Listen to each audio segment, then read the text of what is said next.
dan kembali lagi di video aku tentang tips membeli rumah. Kalau kalian belum lihat video aku yang sebelumnya, yaitu tentang tips mempersiapkan keuangan untuk membeli rumah dan juga tips untuk memilih rumah yang tepat, maka sebaiknya kamu lihat video aku yang sebelumnya dulu. Untuk video kali ini aku akan share tentang memilih bank yang tepat untuk KPR. Menurut hasil riset, para milenial saat ini itu kurang memprioritaskan untuk memiliki rumah pribadi. Mereka lebih memilih spend money untuk traveling atau gaya hidup dan juga gadget. Padahal rumah itu merupakan salah satu kebutuhan pokok. Seperti yang kita tahu, kebutuhan pokok itu adalah sandang, pangan, dan papan atau rumah. Memang untuk menghuni rumah, kita tidak harus memiliki rumah sendiri. Kita bisa tinggal di rumah orang tua atau dengan cara mengontrak. Tapi mengontrak itu memiliki berbagai resiko. Seperti kalau kita sudah tidak memiliki penghasilan, kita akan sulit untuk membayar biaya kontrak. Jadi kalau saat ini umur kamu sudah mendekati 25, mungkin sebaiknya kamu mulai memiliki tabungan untuk memiliki rumah sendiri. Membeli rumah memang bukan perkara mudah, apalagi harga properti itu sangat tinggi dan terus merangkak semakin tinggi. Kalau kita mau menabung untuk langsung membeli rumah secara cash, pastinya sangat berat dan akan membutuhkan waktu bertahun-tahun. Dan saat uangnya terkumpul, harga rumah yang di lokasi yang kita inginkan harganya sudah sangat naik. Jadi kita semakin tidak mampu untuk memilikinya.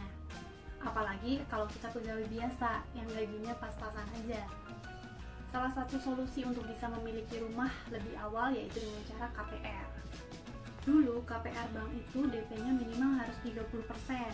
Tapi sekarang sudah banyak program-program kemudahan yang bisa membuat kita untuk memiliki rumah dengan harga awal yang rendah.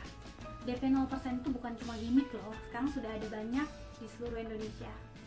Tapi pastinya cicilannya juga lebih tinggi. Nah, nggak usah panjang-panjang lagi, sekarang aku akan share bagaimana cara memilih KPR yang tepat.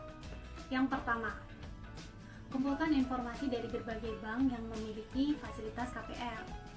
Kalau kalian sudah memiliki pilihan rumah yang kalian suka, kalian bisa tanyakan kepada pengembang perumahan tersebut, bank mana saja yang bekerja sama dengan perumahan tersebut. Untuk membandingkan bank ini, kalian nggak bisa lihat di website karena biasanya informasinya kurang lengkap. Jadi sebaiknya kalian tanya langsung apa saja program-program yang ditawarkan. Kalau kalian abdi negara yaitu PNS, polisi atau TNI, kalian bisa tanyakan. Biasanya ada program-program khusus dengan bunga yang lebih rendah. Kalau kalian payroll-nya di bank tertentu, kalian bisa tanyakan di bank tersebut. Biasanya ada promo khusus, rate yang lebih rendah untuk pegawai yang menggunakan payroll di bank tersebut. Yang kedua, pilih syariah atau konvensional. Bank syariah maupun konvensional memiliki kelebihan dan kekurangannya masing-masing. Untuk bank syariah, biasanya tenornya itu lebih pendek daripada bank konvensional. Rata-rata bank hanya menyediakan tenor hingga waktu 15 tahun. Kalau di bank konvensional, kalian bisa sampai 25 tahun atau 30 tahun, tergantung usia kalian juga saat mengajukan KPR. Biasanya cicilan dari KPR syariah itu lebih tinggi daripada KPR konvensional. Tapi KPR syariah ini jumlahnya sama dari awal masa kredit hingga akhir masa kredit.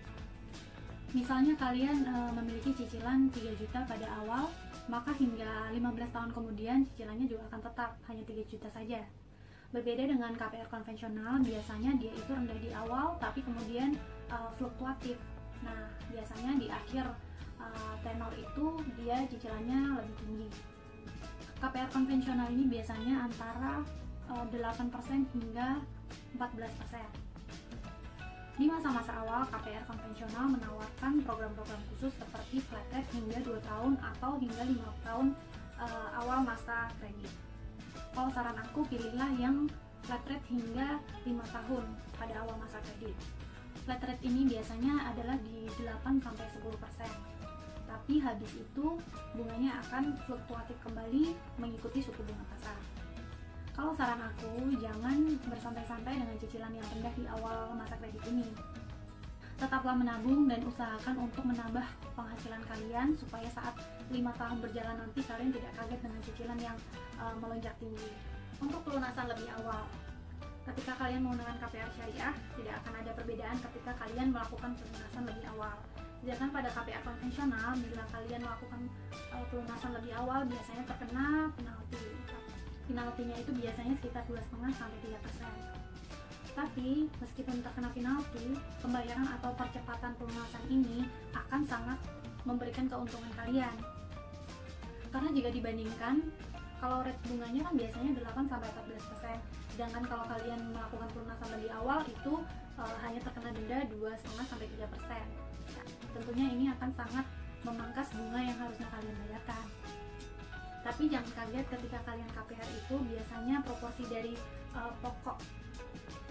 besarnya pokok dari kredit kalian dengan angsuran kalian itu biasanya pada awal itu lebih besar bunganya daripada pokoknya. Jadi ketika kalian melakukan pelunasan lebih awal, biasanya itu pokoknya itu masih sangat tinggi. Yang ketiga, pilihlah bank yang memiliki kredibilitas yang baik. Bank-bank umum yang sudah memiliki nama yang besar tentunya lebih aman dan lebih dapat dipercaya daripada bank-bank yang mungkin kurang terdengar namanya, meskipun mungkin mereka menawarkan program-program yang lebih menarik. Yang keempat, ketika kalian sudah memilih bank tertentu, pelajari lebih lanjut tentang perjanjian-perjanjian yang kalian buat, seperti pencantuman data nama, juga alamat, dan juga tipe luasan. Pastikan juga nilai besaran bunga, denda, dan juga penalti yang kalian harus bayarkan ketika kalian melakukan pembayaran lebih awal. Meskipun lembarannya sangat banyak, lebih baik luangkan waktu untuk membaca dengan detail dan dengan seksama. Kemudian bagaimana caranya supaya kita bisa lolos dari KPR Bank? Yang pertama, kalian tidak boleh memiliki riwayat buruk pada kredit sebelumnya. Apabila kalian sudah pernah memiliki kredit macet, apalagi sudah pernah di blacklist oleh bank, maka kalian akan sulit untuk mendapatkan KPR. Makanya ketika kalian memutuskan untuk kredit, kalian harus menjaga benar ya bagaimana performa kredit kalian. Yang kedua, kalian harus memiliki riwayat menabung yang baik juga. Makanya di video yang sebelumnya aku menyarankan kalian membiasakan untuk menabung selama kurang lebih 1 tahun, supaya bank juga akan melihat bahwa kalian memiliki performa tabungan yang terus meningkat. Tentunya ini menjadi nilai plus bagi kalian. Yang ketiga yaitu adalah penghasilan kalian. Bank akan melihat besarnya proporsi cicilan kalian dengan penghasilan kalian. Kalian juga bisa join income dengan istri. Jadi cicilan kalian itu maksimal adalah 30% daripada jumlah penghasilan kalian dengan istri. Tentunya harus dikurangi dengan kredit-kredit yang lain dulu ya. Yang keempat, salah satu syarat pengajuan KPR adalah telah bekerja sebagai pegawai tetap selama setidaknya 2 tahun. Kalau kalian belum bekerja setidaknya 2 tahun, berarti kalian harus sabar dulu ya. Bank juga akan melihat tempat kalian bekerja. Kalau kalian bekerja sebagai abdi negara atau juga bekerja di BUMN, tentunya kalian lebih dipercaya oleh bank untuk mendapatkan kredit. Tapi kalau kalian bukan di kategori tersebut, bank akan melihat perusahaan kalian apakah cukup dapat dipercaya untuk mendapatkan kredit atau tidak. Kalau kalian seorang wirausahawan, kalian bisa memberikan bukti penghasilan kalian selama 6 bulan terakhir dan juga surat-surat dari usaha kalian. Tentunya bukti penghasilan ini harus dapat dipertanggungjawabkan ya. Itulah beberapa tips dan beberapa informasi yang bisa aku share ke kalian semua. Kalau kalian ada tambahan atau mungkin sanggahan, kalian bisa masukkan di kolom komentar. Kalau kalian ada saran untuk topik aku berikutnya tentang tips membeli rumah, kalian juga bisa komen di bawah. Terima kasih sudah menyaksikan video aku sampai akhir, semoga bermanfaat, dan kalau ada salah aku mohon maaf.